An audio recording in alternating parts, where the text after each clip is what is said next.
महकाशा और मलाला नाम, इन दो नामों के बारे में बहुत सारे दोस्तों ने पूछा है कि क्या हम अपनी बेटी का नाम महकाशा रख सकते हैं या मलाला रख सकते हैं। इन दो नामों का माना क्या है।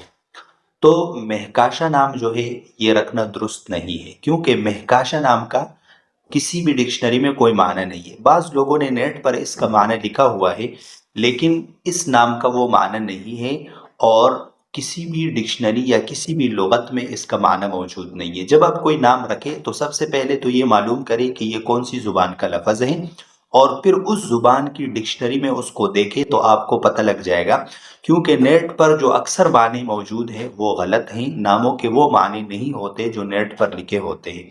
लिहाजा महकाशा नाम रखना मुनासिब नहीं है। महक खुशबू को कहते हैं, महक नाम रख सकते हैं, लेकिन बेहतर ये है कि आप सहाबियात के नामों में से अपनी बेटी के लिए कोई नाम तजवीज़ करें, ताकि माना भी दुरुस्त हो और बाइस खैर और बरकत भी हो।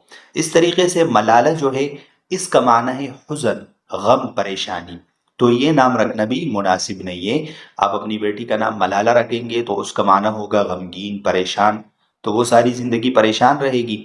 तो बेहतर ये है कि आप अपनी बेटियों का नाम सहाबियात के नामों में से रखें, वहाँ भी नायाब और बहुत अच्छे नाम मौजूद है, तो उन नामों पर अपनी बेटियों का नाम रखें।